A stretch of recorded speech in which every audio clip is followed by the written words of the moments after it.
Good evening, welcome to the West Ham Network Extra. I am Alex, and yes, we have got another game coming up this weekend against Crystal Palace. And we didn't have a particularly good time last time we went to Selhurst Park, and I'm really hoping that we have a much better time of it this time round. And today I'm going to be talking to Mason, a Crystal Palace fan, over on TikTok and a little bit on YouTube as well. And yeah, we're just going to be talking to him about the game ahead, about their transfer window, what's going on with Crystal Palace, and try and hear the view from the opposition a little bit more. And this is something I'll try and do every single week. Last week it was with Jody, Aston Villa fan, and this week it is with Mason. So let's bring on Mason. Let's bring on Mason. Here How we you are. doing, mate?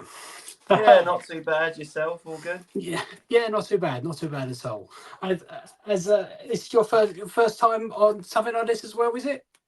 Well, I mean, I've been doing this sort of thing with other Palace fan channels, but not of the opposition. This is completely new for me. So yeah, looking forward to it. Well, as I say, it's very new for me too. This is this channel here is an extension from the main West Ham network.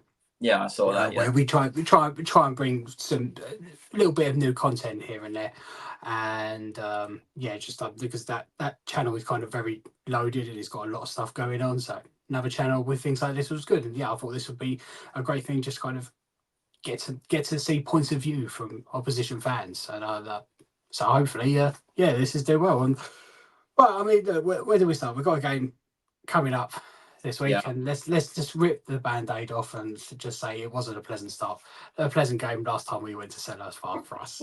It really wasn't. Conceding 4 goals in 24 minutes. It wasn't exactly what I predicted for that game. If I remember back in April, like when I did my vlog on my channel, it was very sort of. Like, I thought it was like 35 minutes in when Mateta put that 4th one in. Then I looked at the time and I was like, oh my God, this has never happened before. I think either in our history or a very long time. So, for that to happen, especially against West Ham, a lot of people ask me, do you not like West Ham because they are like one of the most local London teams to Palace? And honestly, not as much as I think I should, but there you go.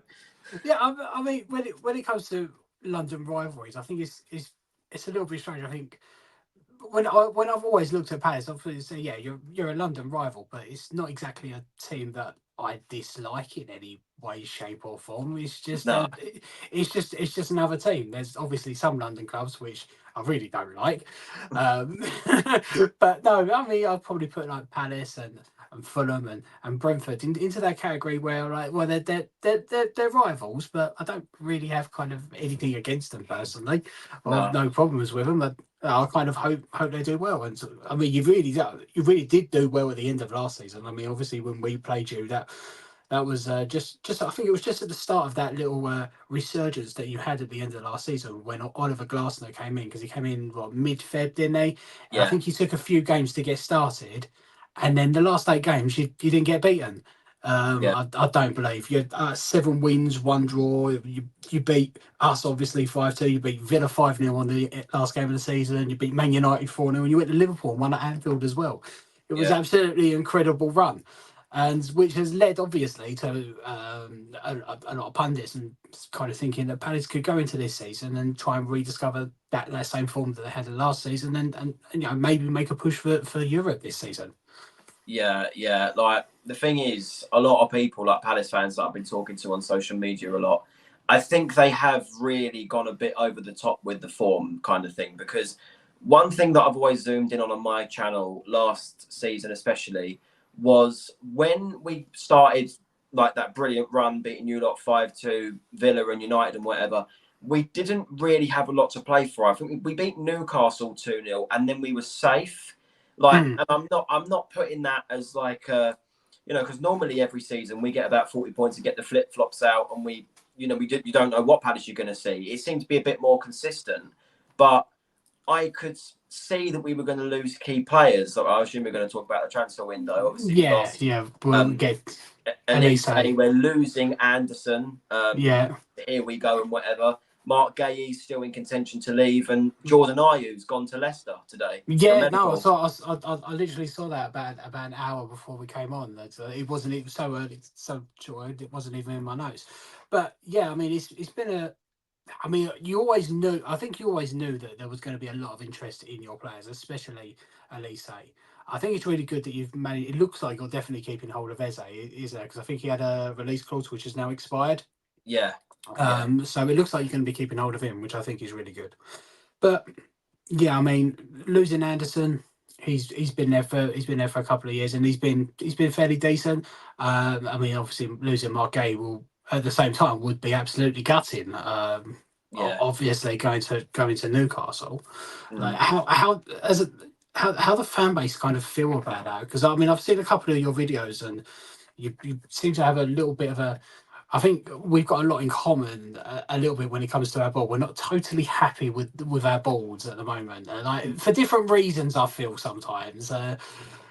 Well, obviously, when things are going to start to go your way, you're not going to start hating the ball as much. And I haven't been posting a lot of content recently with, let's say, the same sort of hatred towards the board as it did like when we had Roy Hodgson last season, and it took ages for the board to get rid of him when there were blatant moments in that season that happened where you could go, right, he needs to go for that. He needs to go for that. Like the, you had the constantly having to go at the youth players, which is what Steve Parish wanted us to try and improve that season. You had the 3-game run where we lost to Everton, Luton and Bournemouth, which was, a telling time in our season because we started okay, but then we started getting injuries. And then like we were saying, yes, Roy hasn't been given a good squad, but he can't do his job with players that need to be selected in the starting 11 anyway. I mean, I'm thinking of like Matheus Franca, for example. I reckon you've barely heard of him because he's not even played in the Premier League. But we signed him for like 20 odd million in the last window, and he played one game when he was fit for over half the season, and that one appearance was when Oliver Glasner came in.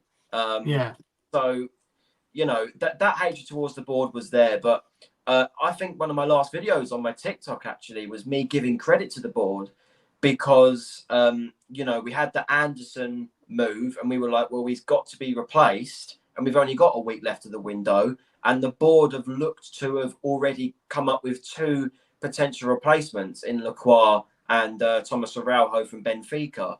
Now, on my Instagram, which is what a lot of people don't see, I'm literally just putting all sorts of news on my story on there because it's easier.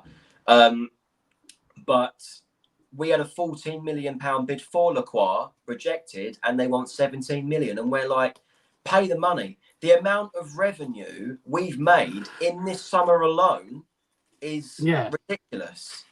But we seem to be putting it towards this new stand and pumping it into the academy, which I think has already had enough investment.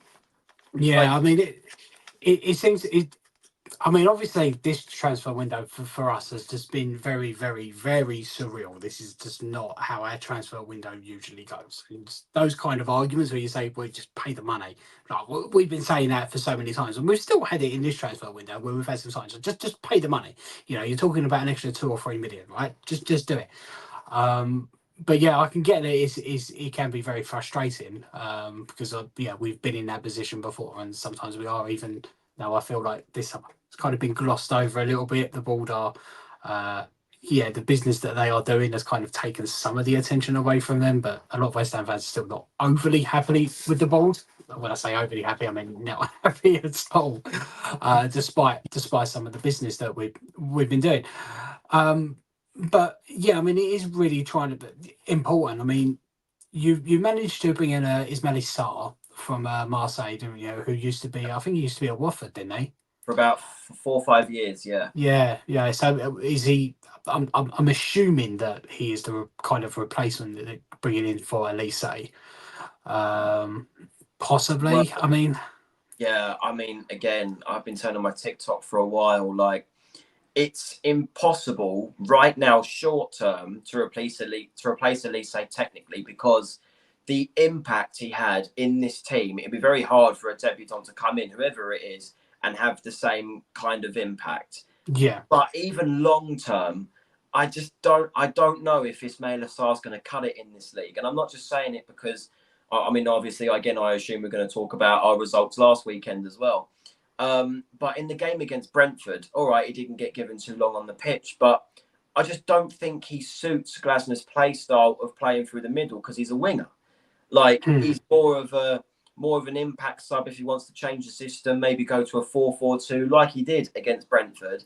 Bring him on late and maybe it might make an impact. But the thing is, I've spoken to a few Watford fans as well about Ismail Assar, and they said like his attitude at Watford let him down.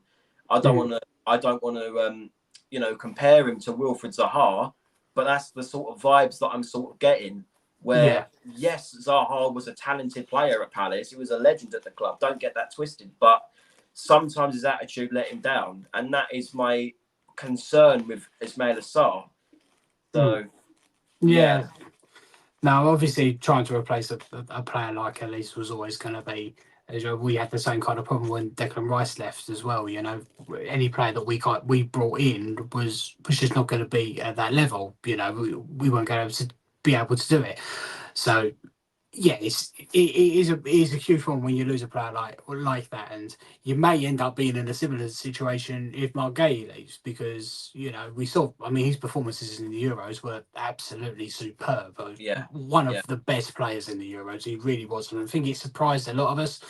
But a lot of us who probably didn't watch him as much as we would have done during the Euros, like playing for Palace. So no, I thought that was really refreshing. I think he's an absolutely fantastic defender, and I think it will be a shame to see him move on. But unfortunately, when you're in the situation like our clubs are, where we tend to be more mid-table, would love to push up and try and push for those places a little more. When you do have these exciting players, they are inevitably going to want to move on to go and do bigger and better things, and then you've got the job of trying to replace them, and not always an easy task, is it?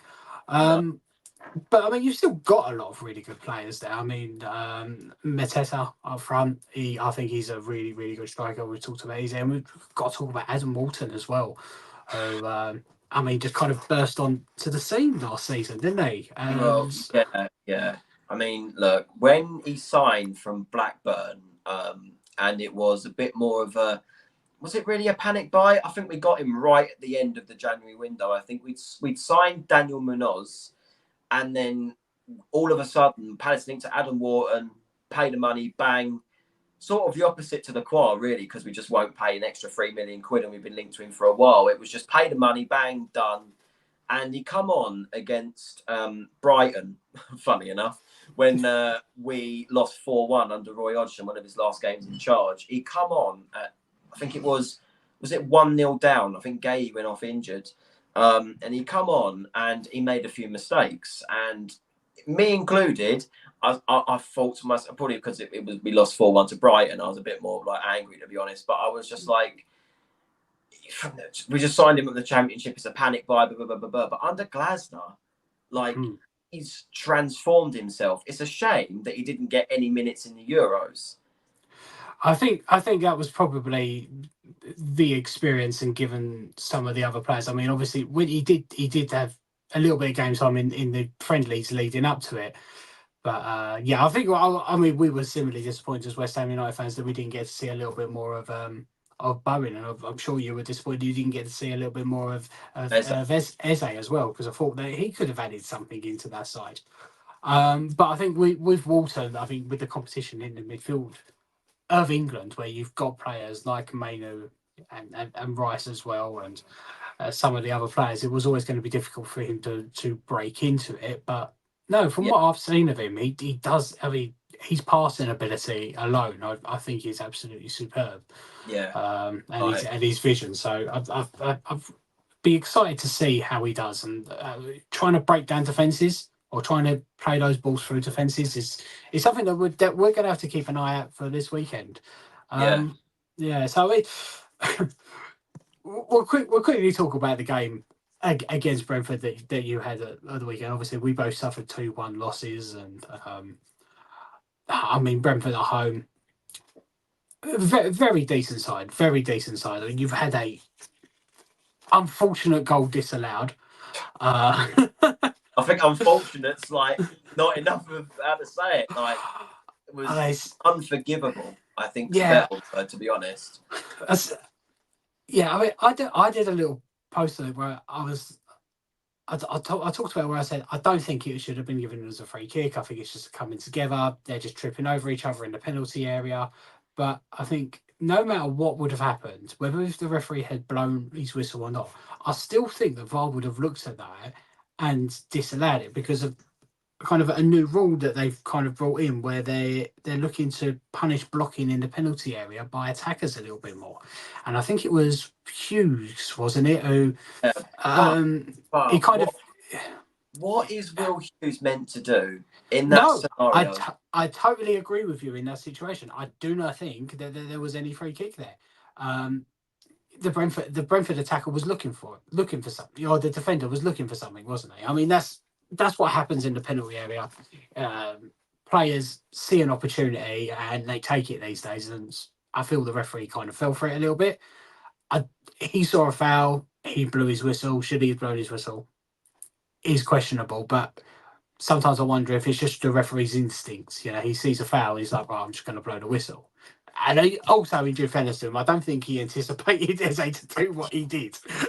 Yeah, but the thing is, like, to me, that's refereeing 101. Like, I'm not saying I'm an experienced referee, I've never refereed a game in my life, but Nah. like if you're told like this is the point of VAR to, you know, let the play flow and let it be more, all right, I get it. He's not anticipating Eze from 30 meters, let alone how many yards it was, to go and have a shot and it goes in off the post. Yeah, he doesn't anticipate that to happen. The referee's going to think cross is going to come into the box. But I think if you're going to be a Premier League referee, you've got to anticipate anything can happen in these games. No, yeah, no, I totally agree with you there. Like that's where I think he's gone wrong. Like he should have waited. I think it was like half a second later. If he'd have waited half a second later from when he did blow the whistle, because I think he blew the whistle when it hit the post. So literally, if he'd have waited half a second for it to cross the line and go in the back of the net, it's a different. It could have been a different game. Because what got us even more was that Brentford went up the other end and took the lead inside 2-3 minutes of that happening. Yeah. And I remember watching the game. Like within seconds, we were like celebrating, and then we were just deflated because we'd conceded. So, yeah. But talking about that game against Brentford, though, like again, I saw a lot of Palace fans on social media just blame the referee, which is, I think, quite an easy thing to do. Obviously he has made a massive mistake, and I'm not denying that. But we got ourselves back into the game. That is something that I want to point out. We got ourselves back into the game. All right, Jamie's own goal. Don't know why Pinnock stuck his leg out like that, but all right, 1-1, we'll take it. We still made mistakes in that game.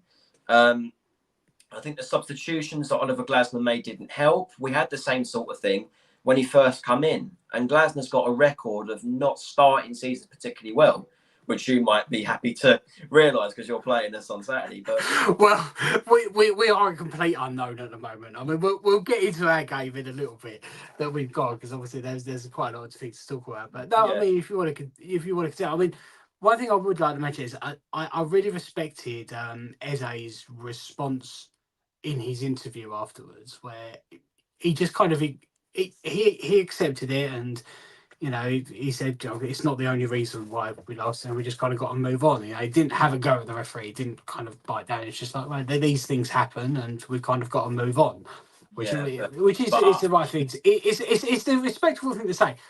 But I mean, I feel like there will be situations where VAR is going to go against you, and there's going to be some where VAR goes for you, and yeah, it's annoying. And my argument always has been with VAR is while they do get a lot of things wrong, I still feel like there are less mistakes overall now than there probably would have been without VAR.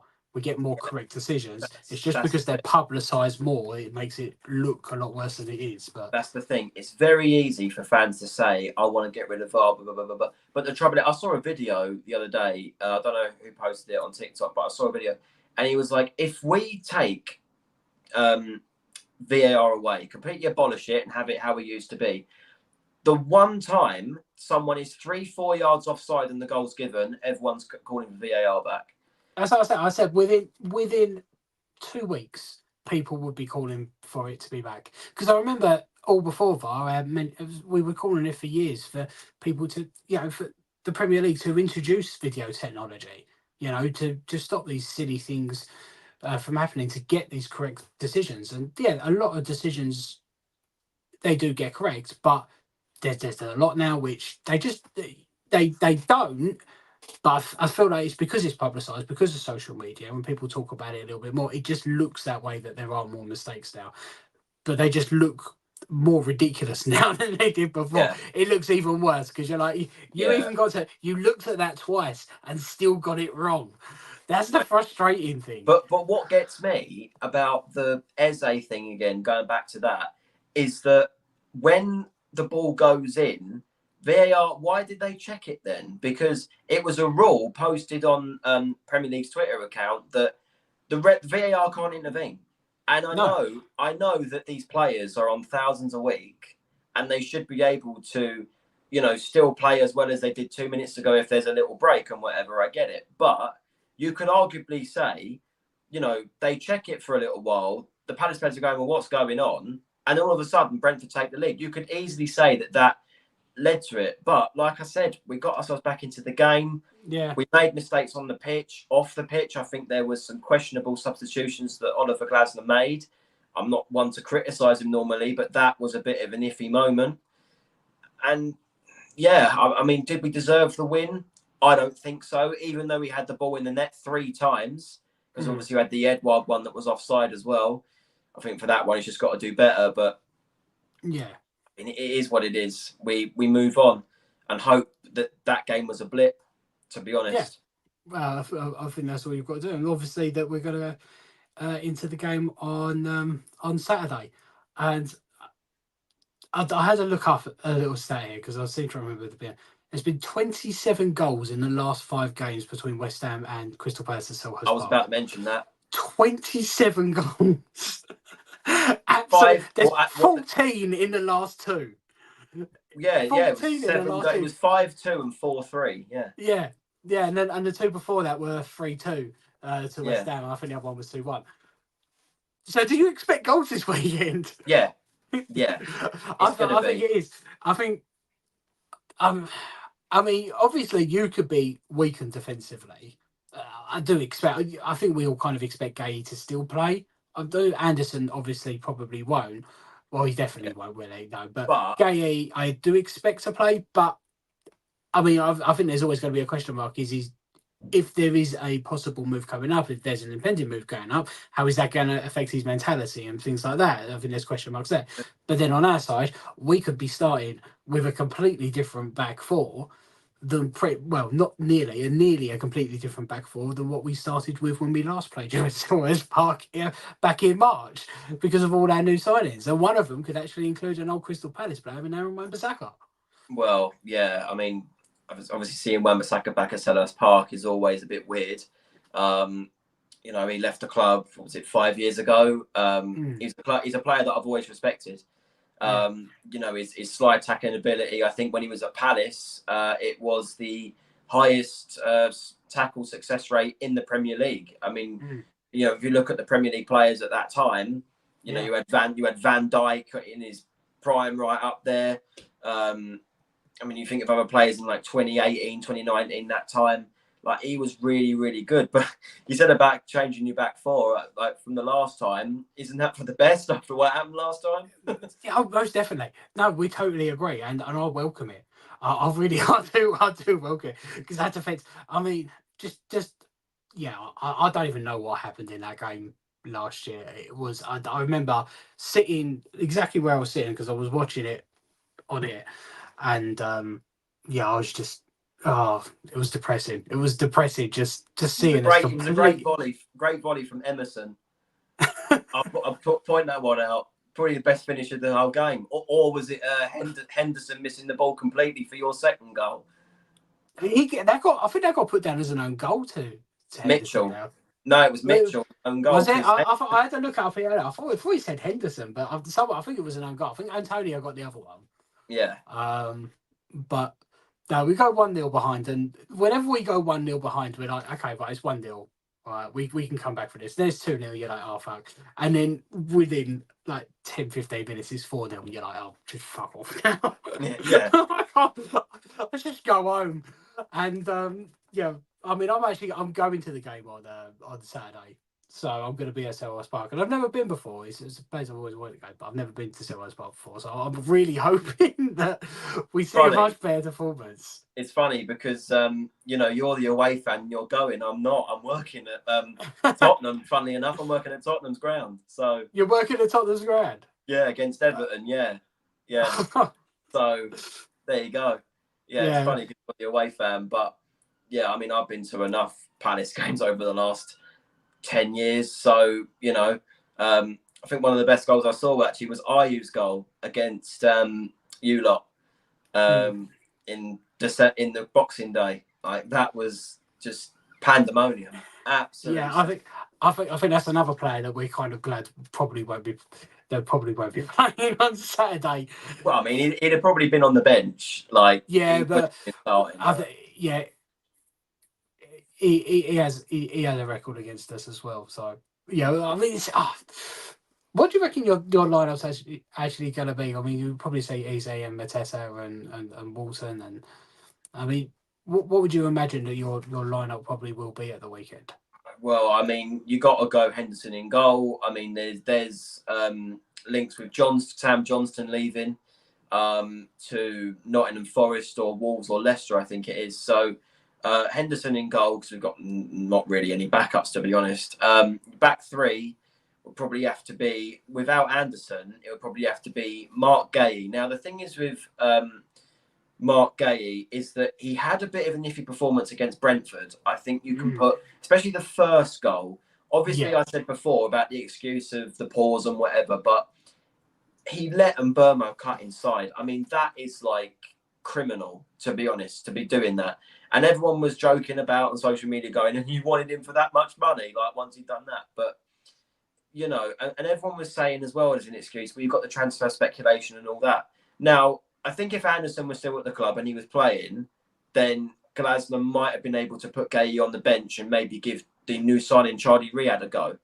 Or who else? Well, you're not going to play Rob Holding on your bit, but Nathaniel Klein could have gone in there as well. But now Anderson's gone, I think he's got no excuse but to play Guéhi no matter what, because our back three would be completely and utterly screwed, to be honest. So it'd be Guéhi, Chris Richards, and I reckon Charlie Riyad will make his full debut. It's either that or play Nathaniel Klein at the back, who did actually impress in that winning run last season. I mean, the other players, you've got Joel Ward and Rob Holding, but they probably ain't going to play. Your wing backs or left and right midfielders have to be Tyrick Mitchell on the left and Daniel Munoz on the right. The two holding midfielders, we had a bit of criticism for Glasner for his lineup against Brentford, and the only one was playing Will Hughes when you've got Cheick Doucouré on the bench. Now, apparently, Cheick Doucouré did pick up a knock in pre-season, and also Jefferson Lerma on the bench. Now, both of them, when they came on, all right, well, obviously, we were going to be a bit more further forward, so they didn't have a lot of defending to do because we were already 2-1 down. But when they come on, they looked calm, they looked collected. Will Hughes, I think, was all over the place in that game. Like, he was, like, getting, like, he was getting out-fought really quick, really easily, like the Brentford doing a quick 1-2, and all of a sudden the ball's behind Will Hughes, and he's got the turning circle of a Croydon tram. I'm not being funny. Like, do you know what I mean? So I do think that because everyone's been saying with Adam Wharton, because when he signed, Doucouré was injured. He got injured back in November last season against Luton, and he didn't get a game with Doucouré. And everyone was saying, "Oh, I can't wait for a Wharton Doucouré link up." I think with the home crowd behind us, I reckon Cheick Doucouré can play a game. I reckon it'll be Wharton and Doucouré with Will Hughes on the bench. Your two number 10s, Eze and Daichi Kamada, and up front, Mateta. He did come off injured against Brentford, but there's been photos on Instagram. He's back in training, so I don't think that's an issue. So yeah, Okay, so it still sounds like a fairly decent lineup that you'll be putting out, and I don't think. I mean, I watched the Palace game against Brentford. I don't think Palace played terrible, but I definitely agree with a lot of the points that you made. Some of the substitutions didn't look right at all, and No. Brentford were very quick on the break as well, which I think caught Gay out. And when it comes to Gay as well, I heard a lot of fans from different clubs saying about their England players that were involved in the Euros and how they just didn't look right. So we had Bowen, who just didn't really put in a usual kind of performance for him, and I think there was a few others dotted around. I think Man City fans weren't over impressed with Foden, and I think there was a few others there. Do you reckon that the Euros and then coming back so quick may have had an impact on Gabe, because obviously he played a massive part in that and was playing a lot, and must have come back must have been about 2 weeks before the beginning of the season. A lot of our players had the same thing. I mean, it wasn't just the players in the Euros. Obviously, you're going to give Mark Gay a lot of the slack because he was playing every single game, played in the final. He's probably going to be the most fatigued, to be honest. But you've also got Mateta come back from the Olympics. Yeah. I think he played in the final about a week before the start of the Premier League season. So he was always going to be, a little bit fatigued. And then you've also got the players who were in the final of the Copa America, the Colombians, Jefferson Lerma and Daniel Munoz. Joachim Andersen played for Denmark in the Euros. Obviously, we're not going to give Henderson and Wharton a lot of slack because, yes, they went with England, but they didn't play. But they still went with England as well. So, you look at that, and that's why I wasn't too mad about Brentford, because Brentford have a great record at home against the supposed bottom half teams. I think if you include, obviously it's up for speculation who they put in this bottom half category, because it could be, I don't know, yeah, it's up for speculation. But what I read was, if you include our defeat, Brentford have only lost 2 of their last 21 home games against bottom half opposition. So they are really good at punishing the teams that are down there, sort of thing, mistakes. Yeah. And then obviously you've got the players coming back, as I said, and we weren't terrible, but it wasn't the Palace that we saw at the end of last season. No, it might take a little while for those players to get back into the swing of things. Obviously, there's so much football has been played, and a lot of West Ham players are also involved in the Copa America and the Euros and things like that. So I think we've got to give a little bit of leeway there. But I mean, we've got a completely different situation now, where we've also got a lot of players who have come in a little bit late. So when we talk of like West Ham fans, especially, weren't overly happy with the lineup that we put out against Villa, me included there, because we saw a defence that had leaked so many goals last season, where we were just conceding goals left, right, and centre. Obvious by the last game at Selhurst Park, but we may see a few more of those introduced into this game. Players like Todibo and Wan-Bissaka as well. I mean, Kilman played. Probably have the new guy Gudio Rodriguez, because Edson Alvarez, who usually plays in that position, is not 100% fit yet because he got injured in the Copa America, and then players like Kudus and Paquetá and Bowen, and maybe we'll stick their new striker up front. But from an outside perspective, I mean, obviously there's a lot of talk about West Ham's transfer business because we have been so busy with what I say. What's your opinion if you're looking from the outside? I mean, do you look at it? Do you know a lot of these players? Is it a little bit of an unknown? Do you think? Are you one of the people that looks at it and think, oh, this is too much business and things like that? But yeah, what would you say your opinion is on it? I'll put it this way. When I predicted the Premier League table a few weeks ago, you hadn't made a lot of your signings, and I put you 10th. Now, I think that's very underestimated. I'm actually quite impressed with the signings. Obviously, we know a few of the players because obviously Wan-Bissaka played for us 5 years ago, and we can only assume that he's matured even more than he was 5 years ago at Manchester United, and obviously playing in massive games for them, much bigger games than he played at Selhurst Park. So, you've got to put that in there. We were linked with Somerville. for quite a while, and then we looked at Ismaila Sarr and preferred him for some reason. I think I would have preferred Somerville, to be honest. Well, we were linked with Sarr as well, and I'll just say I was kind of glad that we got the one that we got, because I wasn't overly keen on Sarr personally. No. Yeah, I'm not saying he won't be a success. I mean, it could be the other way around. You just never know with some of these players, do you? No. They could be a complete success. They could be a complete flop. No. And then you've also got obviously Fulkrug, brilliant striker. Had a great tournament, even though, well, I predicted Germany to win the Euros at the start, and when you see like a quarter-final exit, you're like, okay. But I still think Germany had quite a good tournament, good performances, and I think Fulkrug was at the centre of that for some of them. Who else you signed? Oh yeah, Tobido. Well, I rate him really highly, to be honest. So so do I. And we're still in a little bit of amazement that we managed to get that deal over the line. That one was a bit of a shocker. Your transfer window kind of reminds me, and I think if there are Palace fans watching this, then you might relate. The transfer window when Patrick Vieira first come through the door, because we might have not been getting as good quality players as you are, but it was just coming from all angles. One week it was Elise, the next week it was Anderson and Gay, the next week it was we signed Will Hughes, Odsonne Edouard. Like, the amount of players we were signing, we'd never seen it before, and the amount spent as well, we'd never seen it that highly before. Obviously we had to, because if you look at the squad that we had under Roy Hodgson in 2021, it would never have survived in the Premier League when you had fans coming back in, and the age of some of these players that left. Like, I'm talking like Mamadou Sakho and like James McCarthy. Like, they just wouldn't cut it in the Premier League no more. So that investment was needed.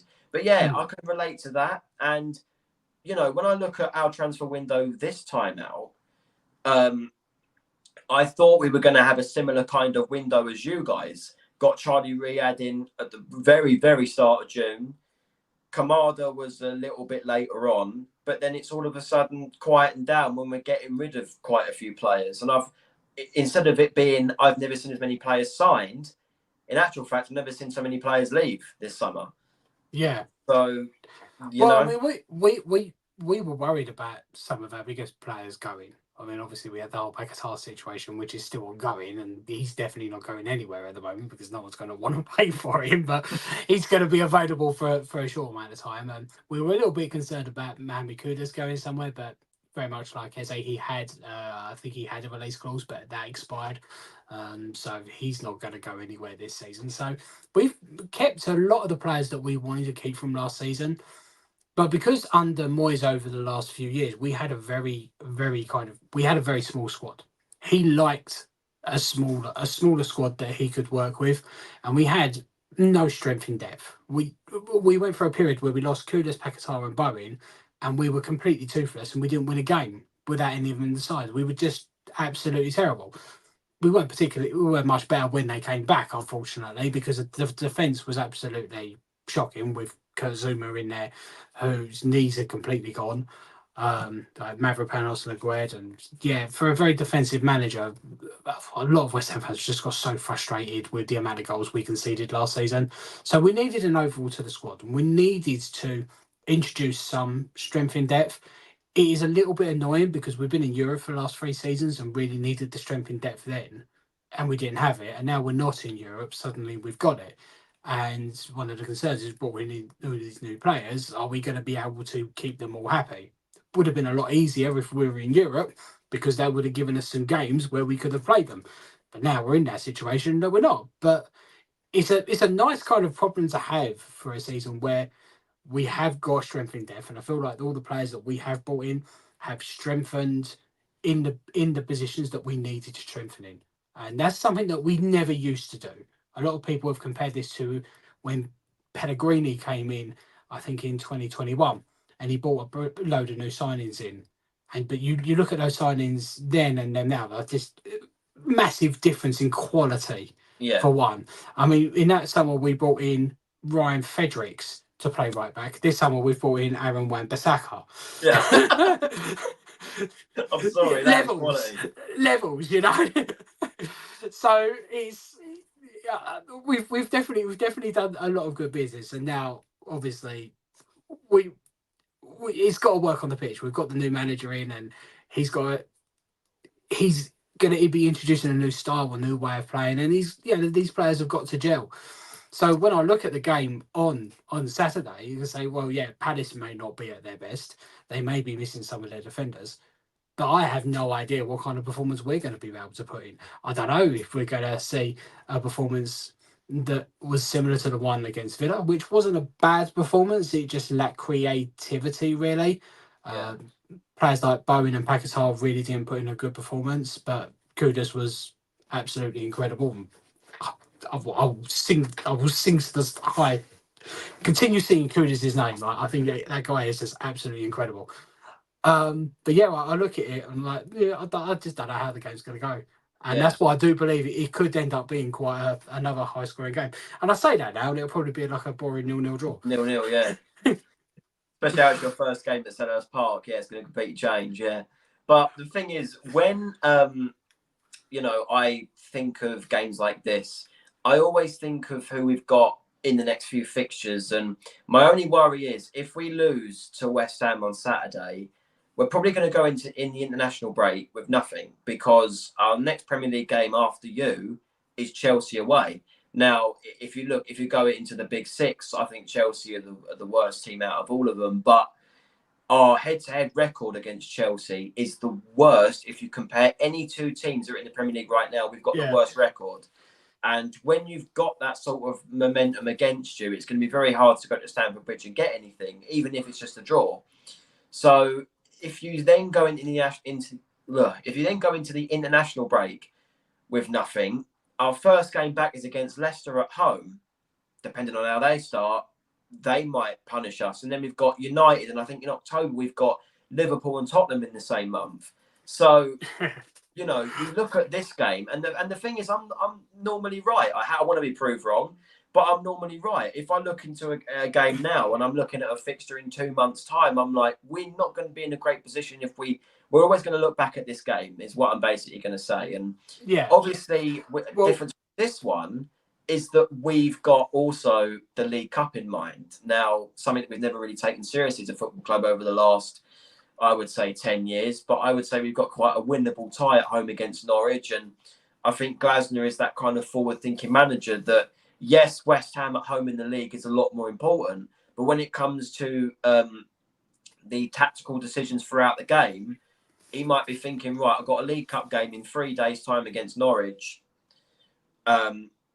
who don't muck around, really. They still got a few of their players that were in the Premier League when they got relegated. So, they're not the easiest tie in the world. He's probably going to think, well, I've got to change this, change that. I don't know what he's going to do, but obviously I won't be there to witness it. But I'll be asking a few of my Palace mates, that's for sure. But we're in a similar situation. If we can't get a result, then we could be in a similar situation, because you think you've got it bad against Chelsea. We got Man City the next week, so we could be in the same position. We actually don't leave London.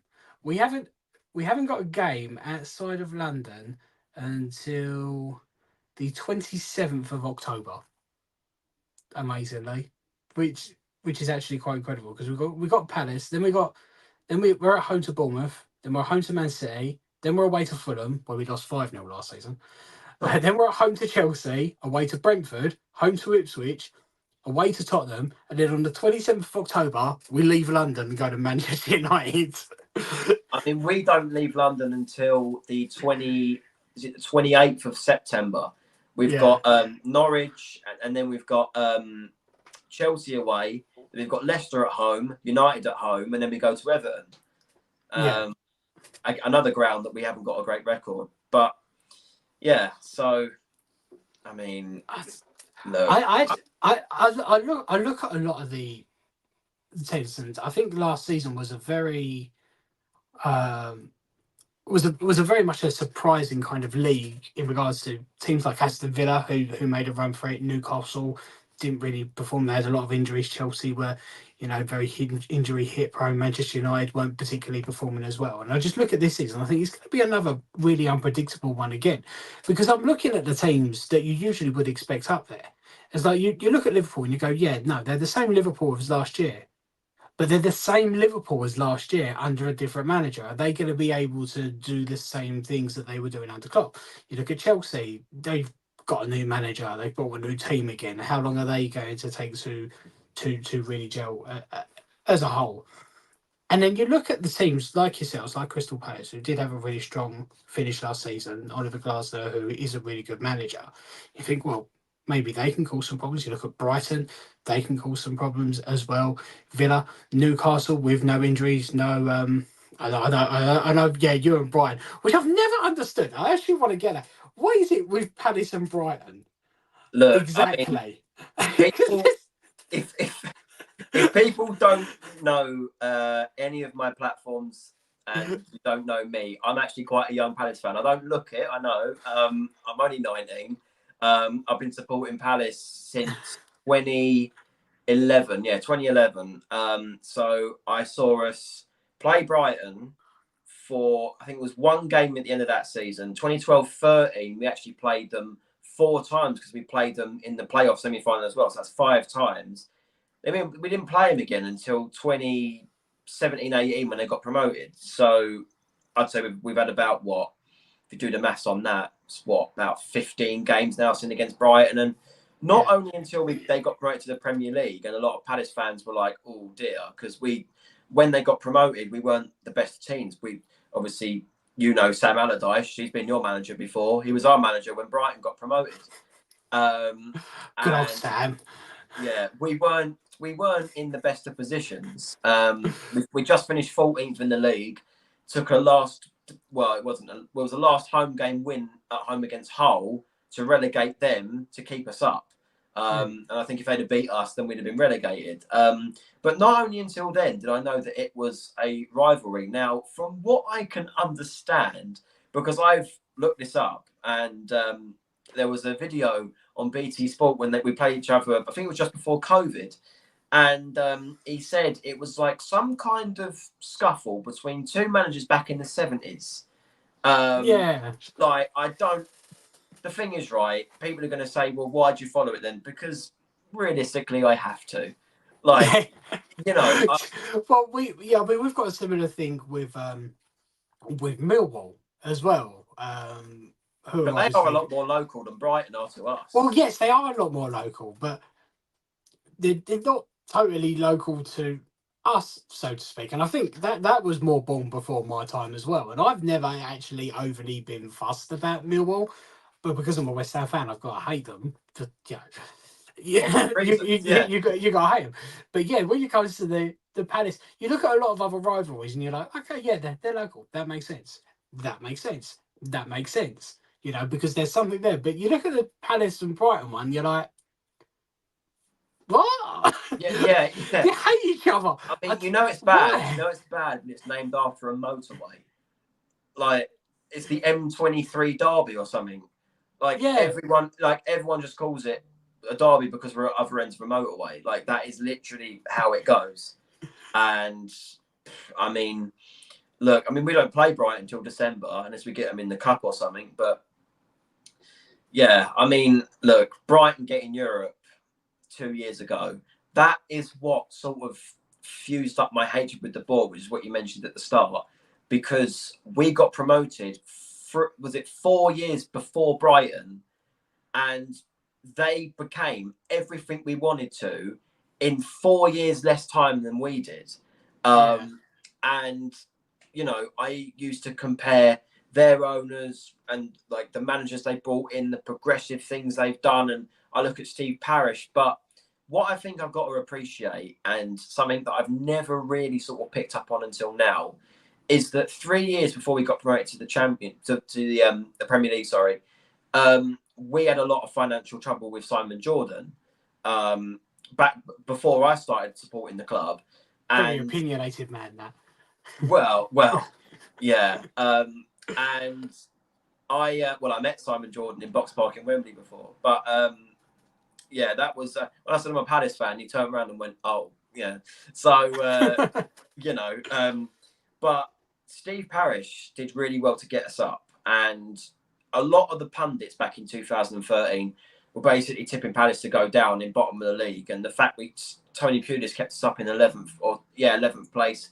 Then we finished in the top half of the season after that under Alan Pardew. Made the cup final after that. It wasn't necessarily like really, really good seasons, but we still had our moments, and that is something that I'll always be grateful for with you know, Steve Parish. But then as time went on, you look at when we had the really bad start under Frank de Boer, and then Roy Hodgson come in and saved us.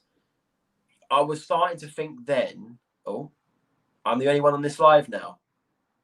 Apparently. Hello, everyone. Welcome to West Ham Fan Extra. No idea. No idea what happened there. He just decided to do a quick reset. Anyway, I was the owner of this channel for all of 30 seconds. You were.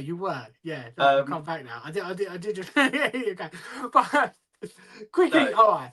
Okay, but I mean, all right. So yeah, we obviously a lot has kind of gone on, and the frustration with Brighton, and you were talking a lot there about your frustration with the board, because obviously Brighton achieved something that you've been wanting to achieve, and I think I remember doing a video last year on TikTok where someone said, "Oh, West Ham have got to be the most boring team," and I think I did a response to it, and I said, "Yeah, you don't know West Ham. Like we just ain't boring. Like this, we don't European football. We have this, we have this, we have this."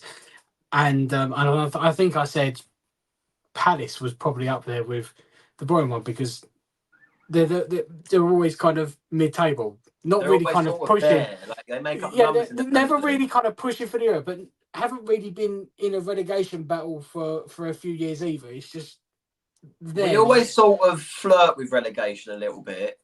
Like, I mean, you even look at last season when Roy Hodgson left the club, and I think we were sitting 15th, 16th in the league, 5 points off the bottom three in February. Like, we was all like, oh dear.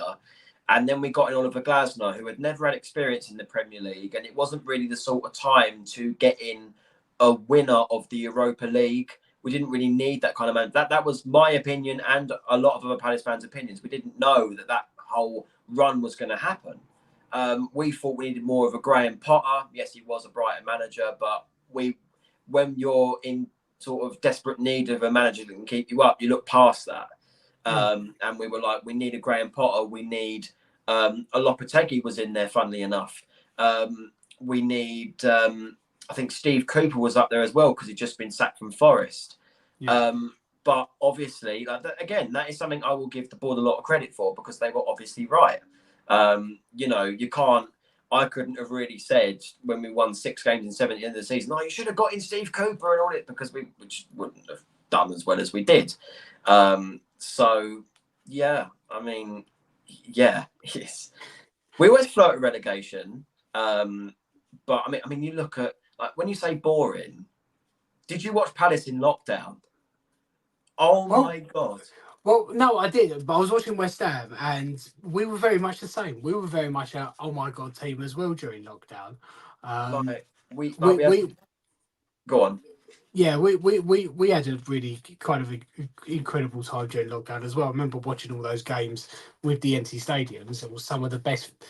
I mean, that was under David Moyes as well. I mean, that was when David Moyes actually did kind of play a little bit of exciting football. It was very counter-attacking, and winning loads of games. I don't mean the best. I mean the worst. Oh, like, you were the worst. Yeah, our foot. Oh my God, Roy Hodgson. Sorry. But it's all right. Yeah, I thought I was getting a bit confused. Well, we both had dinosaurs of managers, didn't we? No, but Roy Hodgson, we had like the oldest average Premier League lineup out of any other Premier League 11 you've ever seen. Losing 7-0 to Liverpool, 3-0 to Villa, who, well, back then weren't what they are now. I think they still had Dean Smith as their manager, and I think they had 10 men in that game as well, and we lost 3-0. Like losing in the cup against Wolves, like in the 3rd round, and like we had nothing to look forward to. Finished 14th. That was the most Palace season you could ever imagine. Like that season was horrendous. Well, would it have been different if we'd have been going to games?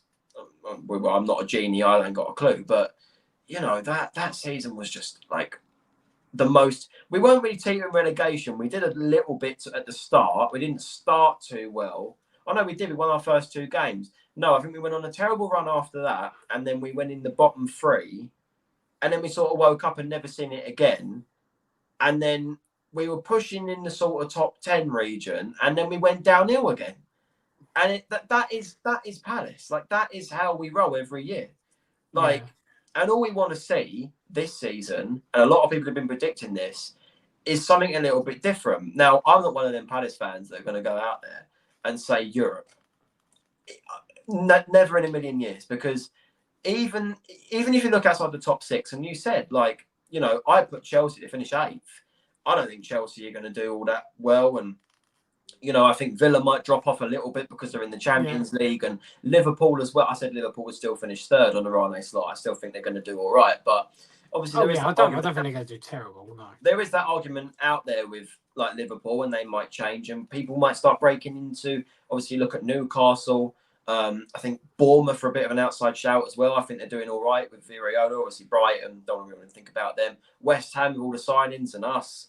But Europe is never going to happen with us right now. If we was in Europe next season, we would struggle in the Premier League, and that's a fact, because we haven't got the depth. We just haven't got the depth for it. And in the last few seasons, when Palace fans have said we could get Europe, I've never wanted Europe. And if I did think we'd have the capability to get in Europe, I would have predicted it. I said 9th. Yeah. 9th, because I thought we would have had the same sort of form under Glasner, but at a much slower rate. Not 6 wins in 7, because 6 wins in 7 over 38 games would get you top 4. It would get you top 4. Yeah, and like that's never going to happen. So, just a much lower rate. I think if we were having this conversation about 5 years ago, I probably would be saying something very similar about West Ham United. Like, I would love to see us in Europe, but no, we're just never going to be able to do anything like that. We're never going to be able to achieve that. We're always going to be that team. And then suddenly what we had, and now suddenly the expectations of West Ham United fans have gone from somewhere about here to, you know, ridiculously high. You know, there's no in between with us fans. So our expectations are always higher now. But it has been because of what we've experienced over the few years. But I think the point I was making there was, it could happen. It just takes one really decent season, and then you just build on that season, and then suddenly you could have a couple of really exciting seasons. And you can have a Conference League in your hands. I love that thing. I love that phrase. I love that thing. most amazing night ever. I never thought I would have seen that in my life. So it was a point. I never expected to see my team lift a major trophy. So I'm happy that I managed to do that. And because of that, when I look at other teams, I was like, I'd love those fan bases to be able to experience what we've experienced, because it'll mean more to us than it would be to like a Man United, Chelsea, or a Liverpool or something. You know, not so much Tottenham. It'll probably mean as much to them because, you know, they don't win much trophy. But you know what I mean? It may only be a Conference League trophy, or maybe the 3rd tier of a European trophy, but it's the most impressive thing I've ever seen West Ham United do in my lifetime. But it's not the Stateside Cup, is it? Come on, Stateside Cup.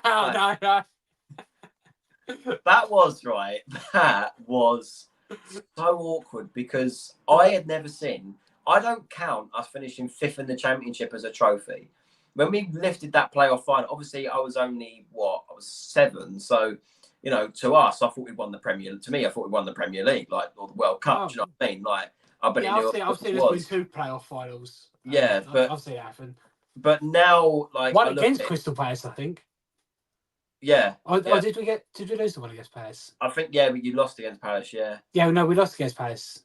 But we beat Preston and someone else. Blackpool, that was it. Yeah. No, we have 3 playoff finals, and one we lost against Palace. Yeah, but I thought to myself, look, I'm not going to count that. We finished 5th in the Championship. I'd have rather have lifted that trophy after beating Brighton in the semis for obvious reasons. But like, you know, winning that Stateside Cup against West Ham, funny enough, was something that was so awkward, because obviously playing out in America, a massive stadium that was barely full, especially from Palace fans. Yeah. Like, literally, like I was watching it on my laptop 5 minutes before kickoff, and there's barely anyone in the ground. I thought, is COVID still about in America? Like, do you know what I mean? Like, it was really bad, and I think you lot had filled up like an end, like where you were shooting first half. I think it was pretty much full.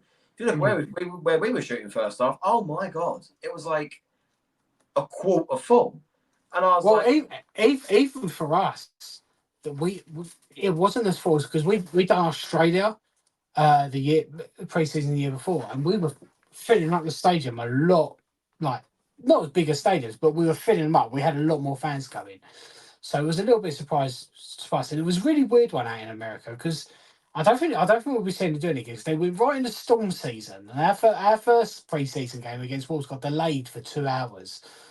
That was fun because it didn't kick off until 2 o'clock in the morning. I went live to watch. I went live on TikTok to watch the game, and I thought, oh, I'll do a live while watching it. And about 45 minutes into the live, because I'd been on live for about half an hour before, and it got to about 1 o'clock, and I was just like, you know what, I'm going to go to bed. I don't even know if this game's going to kick off. And then I kind of just sat there, and then it got announced that it kick off at 2, and I thought, yeah, what the hell? It's a Saturday night.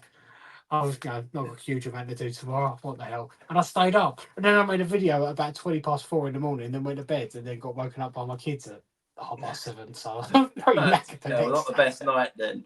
But like for pre-season friendly. No, but like that stateside cup, right? When we got it, I thought it was going to be like one of them participation awards, like one of them, or like that.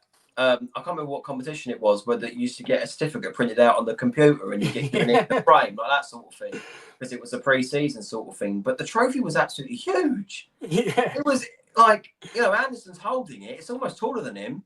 Like, do you know what I mean? Like, it was massive. There wasn't even a sort of lift. He just sort of put it on the ground, quick photo, and was like, right, see you later. And I was watching it, and I was like, Palace just won a trophy. I should be a bit happy here.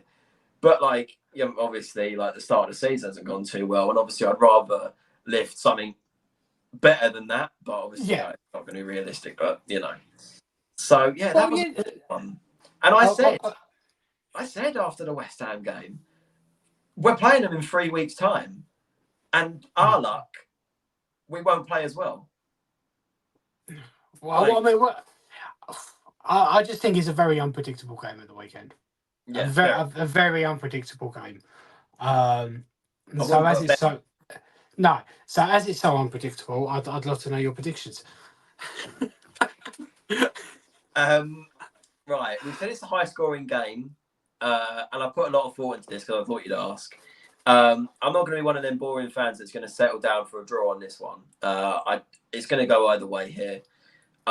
Obviously, both teams are desperate for 3 points for the international break, because obviously we both got very tough opposition next, obviously with the Carabao Cup in mind as well. The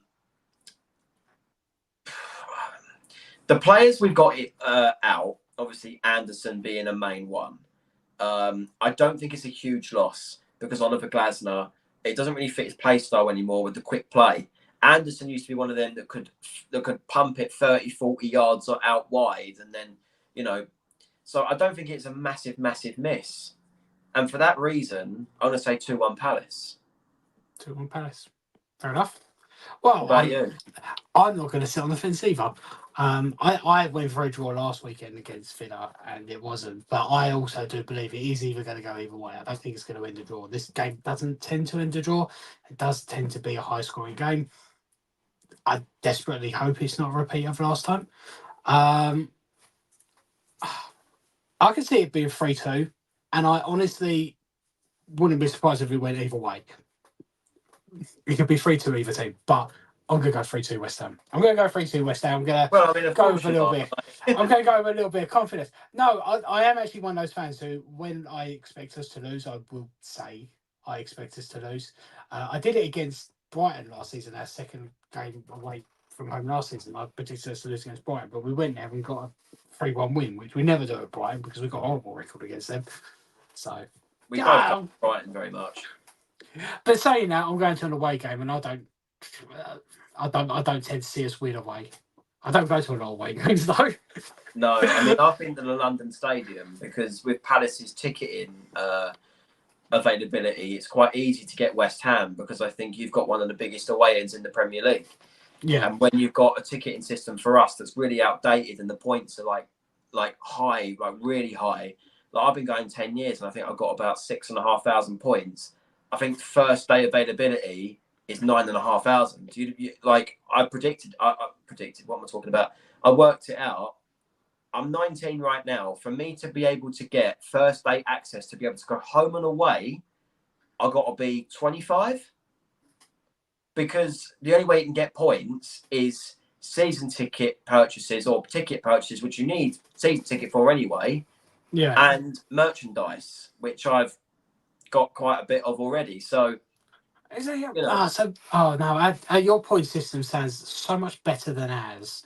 Our point system is you get points for away games if you can get to them, if you can get tickets. Cup games or European games, you get points for those. But they're on a rolling 3-year thing.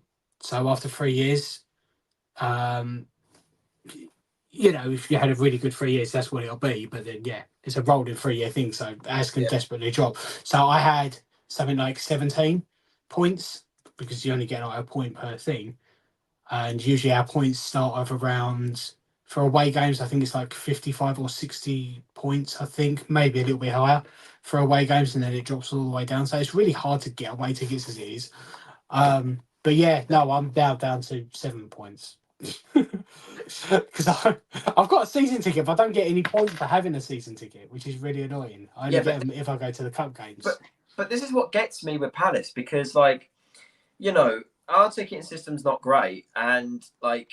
It's the reason why I say it's outdated is because before COVID, it was pounds for points. Like you go in, obviously I weren't drinking when I was 14, but like you go in say you go in the bar, get a pint, £6, give me a season ticket, here you go, 6 points, bang. Oh. And then they froze it and they've never unfrozen it after COVID. And now it's just tickets and merchandise, which obviously say season tickets, 600 quid, and then this shirt's 90 quid. So 690 points a season, I need 3,000. You're looking at another, 5 years supporting the club. And obviously that's getting a season ticket every time. I might not get a season ticket in the next few years. Might be in the championship by then. I don't know. So it might be a bit cheaper and not get as many points. But the way the ticketing system went for the Brentford game was that it went 9,000, then 8,500, then 7.5, 6.5, and then lower than that, which is where I was. So it's like 5 days. Now Brentford's away end is like what, 1,000 if you're lucky. It's not a lot of people. I think Brentford's, how many capacity is Brentford's ground? Like it's not a lot. It's about. I think it's around 30,000, isn't it? I think. No, I think it's a lot lower than that. I think it's like it's smaller than Selhurst Park. I'm pretty sure. Oh god, yeah, freaking hell, yeah, geez, it's 17,000. Yeah, there you go. It's about 1,000 fans. I didn't realise it was that small. But for Chelsea away, which is Selhurst is 25. Yeah, there you go. But for Chelsea away, which has quite a bigger away end and bigger stadium, it went 8,000. No, it went 9,000, 8,000, 6,500. But I thought, well, if you've got a smaller away end to play with, then surely you're going to go down in bigger chunks, no? To make it better for the fans that haven't got as much. Because I looked at the point system for that game and I went, there's no chance. I've got no hope there. Nah. No chance. And obviously that's a great one for me because I've only done, in my time supporting Palace, I've done 2 away games outside of London. I've done Southampton and Everton. Every other away game I've done is in London. So obviously Brentford would have been nice, but obviously not. Chelsea, I don't know why they were like that with the point system because it was easy for me. So I don't know, maybe when I'm back at uni and I'm looking at away games, maybe I might get somewhere, but who knows? No, well, yeah, our point system is very, very different to yours, indeed. And, but I don't know. I don't know if that's because we've got I don't know, much bigger Well, stadium. I'm not gonna Well, lie. I saw on your TikTok, because you've been talking about it quite a bit, the prices for tickets. Like, yeah, I mean, we talk about concessions. When it comes to the price I pay for a ticket, whatever it ends up being, it ends up being. We've got if we want to spend a little bit of money and a bit more money to try and improve the team and move up to the next level, then inevitably things are going to go up and expectations, things are going to go up. So if I have to pay more money, I'm like, okay, that's fine. But don't make a kid pay the same as me, and don't make a pensioner pay the same as me, because that's not right. Because one, you're punishing the fans who have been fans of this club for longer than the majority of people at that club have even lived. So if yeah, they want to get a new season ticket, it's just going to cost them the same as much as it would a 20-year-old. And don't punish the kids. That's the next generation of fans. They're the fans that we want to get into these games. yeah, And they've kind of, because what they do, existing season ticket holders, the concessions are still there. But if you wanted a new season ticket, they took away all the concessions. If you wanted to move your seat, so if you're an existing season ticket holder and you wanted to move your seat, you were then being treated as a new season ticket holder. So then they would charge you the new prices, not the old ones, even though you were an existing season ticket holder. And I thought that was unfair. And then the category AA games, so the big games, so the game against Man City, there's no concession prices at all. The cheapest price you can find is about 50 quid, and that's for anyone. But in the other games, so let's say a game against Palace, which will probably be something like a category B game, they have got the concession prices in there still, but it's the big games. They're taking them away, and for the season tickets, and I think that's what a lot of West Ham fans are really not happy about. yeah. It's not the That's the price thing. of our tickets, so to speak. I mean, if they went up massively, then yeah, I think we'd have a huge problem. But it's taking away these concession prices and punishing the people that can't necessarily afford them for various reasons. I mean, that's the thing. Like, I mean, our prices have pretty much stayed the same over the years, and that's where we're kind of sitting there and going, well, things aren't going to improve then, really. And then that sort of, come true with the 10th to 15th spot for the last 11 years in the Premier League. But yeah, I think when it comes to West Ham, I think it's literally just got to be like, if you want to up the prices, but do it fairly. And I think that is the main sort of message. Like, I'm a student, and if I was a West Ham fan, I've got a lot of mates at uni because I go up to Wembley. I study in Wembley, so I got a lot of West Ham fan mates. And like I said to him, look, I don't know how you can do it every week. I don't, like, honestly, like, the student in London's bad enough. I said, if you're a West Ham fan and you're paying the same as a fully grown adult that's got let's say, I don't know, a 9 to 5, Monday to Friday, and all that sort of thing, then God Yeah, help you. yeah, Like, because there used to be prices for the under 18s, then there used to be prices for the under 21s, which was technically the student prices, and then separate prices for the over 66 and the except accessibility, disabled and all that, like separate price for them as well. Or I think, but I think that was another thing where they were trying to charge the carers for the people that take the wheelchairs in. They were trying to charge them higher prices as well. that's a They joke. they took away their discounts, which I think they may have gone back on that one. I'm not 100% sure. Well, if they But haven't, then they bloody should. I'll say that. yeah, so but I mean, don't quote me on that. That was just something that I heard. Um, but yeah, it's very frustrating with the concessions, and that was one of the reasons that a lot of the fans boycotted the Betway Cup final friendly at the London Stadium, where they didn't even bother opening half the stadium because it didn't sell. It wasn't selling. Um, you got to hit them where it hurts, really. But yeah, oh, it'll be nice if they can do something. There's a petition, and if people can go sign it, it's on my TikTok page on a link, and go sign it, and hopefully something will happen. But yeah, it's just the way the world's going these days, isn't it? Yeah, yeah. unfortunately. Everything just gets more expensive, unfortunately. Anyway, right. Well, it was a nice long chat there, hour and 15 minutes.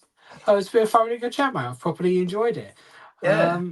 Hopefully, we are in for an exciting game at the weekend. Hopefully, it's another exciting because that's what it tends to be. Well, actually, I wouldn't say last year was exciting, not for us. Maybe for you, it was more exciting. For us, it was a very depressing experience and one of many that we experienced last season. It's not very often you're 4-0 up and you're 10 minutes before half time. I'm already in the bar having a pint, like relaxed.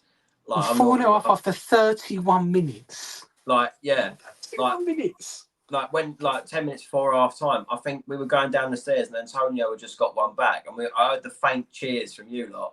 And yeah. And I looked back and I was like, oh, okay. And if you look at my vlog from that game, when I said, oh, Antonio's got one back, I was sipping a pint in the bar. Like, I was just sat there relaxed. Normally when I'm at Selhurst Park, I'm pulling my hair out.